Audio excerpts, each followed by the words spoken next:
America વચ્ચેના યુદ્ધની અસર હવે સુરતના ઉદ્યોગો પર પણ પાડવા લાગી છે। ઉદ્યોગો પર હવે યુદ્ધની અસર દેખાવા લાગી છે। ખાસ કરીને હોટલ રેસ્ટોરન્ટ ગ્રાહકોને તેની અસર થઈ રહી છે, કારણ કે યુદ્ધને લઈને ગેસના બોટલની ઘણી શોર્ટેજ વર્તાઈ રહી છે, જેને લઈને ઘણા નાના લારીવાળાઓ તેમજ રેસ્ટોરન્ટ બંધ થવાના આરે આવી ગઈ છે। આ ઉપરાંત ટેક્સટાઇલ ઉદ્યોગો પર પણ આની માઠી અસર જોવા મળી રહી છે, કારણ કે યુદ્ધને લઈને નિકાસ પર તેની અસર થઈ છે, જેને લઈને પેમેન્ટ પણ મોટા પાયે અટકી ગયા છે।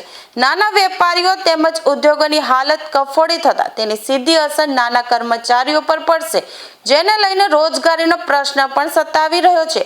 ત્યારે આ અંગે ચેમ્બર ઓફ કોમર્સના પ્રેસિડેન્ટ નિખિલભાઈ મદ્રાસી તેમજ ચેમ્બરના સભ્ય મુખ્યમંત્રી તેમજ ડેપ્યુટી ચીફ મિનિસ્ટર હર્ષ સંઘવીને ટેક્સટાઇલ ઉદ્યોગોની સબસિડી અરજીઓનો નિકાલ કરવા રજૂઆત કરી છે, જેથી પેમેન્ટની સાયકલ ફરી શરૂ થાય અને બજારમાં નાણાકીય તરલતા જળવાઈ રહે। નિખિલ મદ્રાસી, પ્રમુખ the southern Gujarat chamber of commerce and industry. જે યુદ્ધની પરિસ્થિતિ જ્યારે શરૂ થયું હતું ત્યારે એમ લાગતું હતું કે ટૂંક સમયમાં સમાપ્ત થઈ જશે, પરંતુ જેમ જેમ દિવસો વધતા જાય છે તેમ તેમ ગંભીર સંકટો ઉભરાઈ રહ્યા છે ઇન્ડસ્ટ્રી પર, ઉદ્યોગો ઉપર।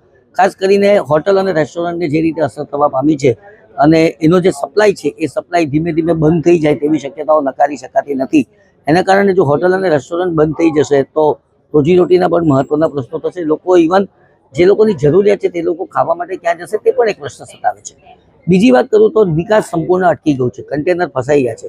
કન્ટેનર ફસાઈ જવાને કારણે સરકારે કીધું કે તમે કન્ટેનર પાછા લઈ જઈ શકો છો, એટલે જેનો ડેમરેજનો ખર્ચો જે કહી શકાય, પરિવહનનો ખર્ચો છે તે પણ હવે બહુ મોટા પાયા પર લાગશે। ટેક્સટાઇલની જો વાત કરું તો ટેક્સટાઇલ ઉદ્યોગમાં પ્રોસેસિંગ હાઉસ ઉપર ખાસ કરીને તકલીફો આવવાની શક્યતા, કારણ કે ત્યાં પણ ગેસ સપ્લાય પર કાપ મુકાશે। તો આવા સંજોગોની અંદર ત્યાં માલ પ્રોસેસ નહીં થશે તો માલનો ભરાવો થશે, અથવા તો જે ટ્રેડર્સ માલ ક્યાં મોકલે છે તે ટ્રેડર્સ વિવર્સ પાસેથી માલ ઉંચકશે નહીં।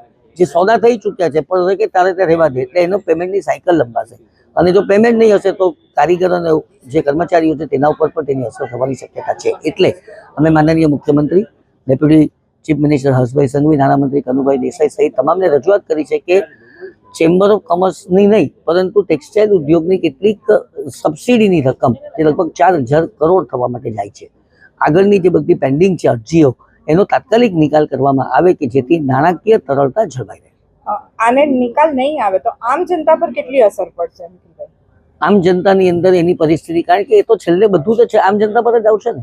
ક્યાંક કશે ગેસ સપ્લાય હશે જ નહીં તો કંઈક કાળા બજારને પ્રોત્સાહન મળશે, કાળા બજારને પ્રોત્સાહન મળશે તો જેઓ માત્ર ને માત્ર તેના ઉપર નિર્ભર છે એ લોકો પણ આ જ રીતે લેવા માટે પ્રેરાશે, તો એ લોકોના ગજાઓ પર પણ આ સંકટ આવવાનું છે। અને ખાસ તો માનસિક સંકટ, દરેક જણ યુદ્ધના ઓથાર નીચે છે, ભલે આપણે ત્યાં યુદ્ધ નથી પણ મોંઘવારીનો ડર, સ્ટોક માર્કેટના પડી જવાનો ડર, એને કારણે અને ખાસ કરીને મીડિયાની જાગૃતિ એટલી બધી છે કે મીડિયામાં સમાચાર વાંચો, ટીવી પર જુઓ, એટલે એક માનસિક રીતે પણ બહુ મોટી બીમારી આવવાની શક્યતાઓ નકારી શકાતી નથી।